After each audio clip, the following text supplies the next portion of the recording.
तो जैसे Islamic scholar साहब ने कहा, मैं इनकी बात से 1000% सहमत हूं कि अगर मान लीजिए इस तरह की सोच हमारे देश के अंदर डेवलप हो गई तो हम हमारे देश को बंटने नहीं देंगे, कटने नहीं देंगे और बिछड़ने नहीं देंगे एक दूसरे को। ठीक है। हमारी भारतीय संस्कृति जो है और जो हमारे वेद हमें बताते हैं कि अयम निजो परम वेति गणना लघु चेतसाम उदार चित नाम सु वसुधैव कुटुंबकम, कि इस बात पे गणना करना ये कोई और है, ये हमारा नहीं है, ये कई और दूसरी जाति के हैं या कोई, ये छोटे दिल के लोग करते हैं। लघु चेतसाम और उदार चित नाम सु वसुधैव कुटुंबकम, जिनका दिल बड़ा होता है तो वो तो कहते हैं कि सारा संसार हमारा है। और आज भारत पूरी दुनिया में इस तस्वीर को पेश कर रहा है कि पूरा संसार हमारा है और हम विश्व गुरु बनकर रहेंगे, इसीलिए क्योंकि हम ये मानते हैं कि हम सबकी लीड भारत करने वाला है। दूसरी तीसरी चीज यहाँ पर मैं ये अर्ज करूं कि जो दोनों धर्मों में जो ट्रेडिशनल है, देखिए धर्म एक ही है और ट्रेडिशनल में भी कोई ज्यादा अंतर नहीं है।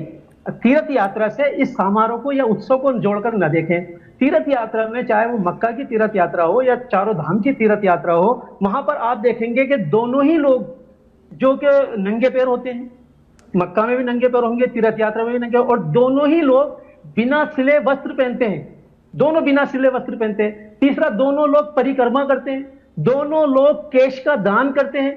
तो चूंकि कालांतर में तो सब चीजें ईश्वर की तरफ ही थी, तो उसकी जो विधि है उसमें भी कोई ज्यादा बड़ा बदलाव नहीं आया है। जहां तक स्पेशल गरबा की बात है, ये गरबा स्टार्ट हुआ है गुजरात से। राजस्थान के जो लोक नृत्य हैं वो तो घूमर है, कालबेलिया डांस है, ये है, लेकिन चूंकि इसको देवीय रूप से जोड़ दिया गया है और ये धार्मिक हो गया है तो और इसको 9 दिन तक सिद्धियों की प्राप्ति के लिए किया जाने लगा है। तो मैं बार बार ये कह रहा हूं कि धार्मिक दृष्टि से मुस्लिम बच्चों को इससे दूर रहना चाहिए। और जहां तक अगर इसको सांस्कृतिक दृष्टि से आप देखते हैं, सामाजिक विभिन्नता के तौर पर इसको देखते हैं, तो उसमें कोई बुराई नहीं है। अगर आप, मैं बार बार कह रहा हूं, आधार भी चेक करें, तिलक भी लगाएं, बहुत अच्छी बात है। मैं अपने घर पे कोई कार्यक्रम करता हूं और मैं चाहता हूं कि नहीं आए, आप फिल्मी गाने ना बजाएं। आजकल तो ये एक तरीके से इवेंट का कार्यक्रम हो गया, कमाई का जरिया बनकर रह चुका है गरबा, तो उसके लिए भी शुरुआत करनी चाहिए।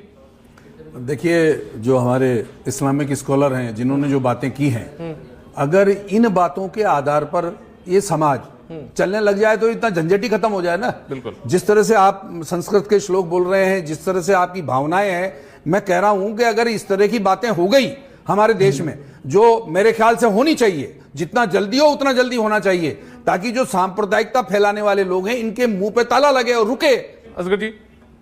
हाँ सर, मुझे एक मंत्र याद आ रहा है, श्री मोहन भागवत जी बार बार इसका जिक्र करते हैं और उसी मंत्र को हम प्रतिपादित करते हुए कार्य कर रहे हैं, कोशिश कर रहे हैं। आदरणीय ने ये बात चिंता जताई कि समाज में कार्य करे तो अच्छा होगा, हम इसकी कोशिश कर रहे हैं। और वो मंत्र है, समानो मंत्रा समिति समानी समानम मन चित्त वैशाम। क्योंकि हमें समान बातों पर चर्चा करनी चाहिए, हमारे चित्त समान हो, हमारे मन समान हो, हमारी बातें समान हो, तो हम समान दृष्टि से आगे बढ़ सकते हैं।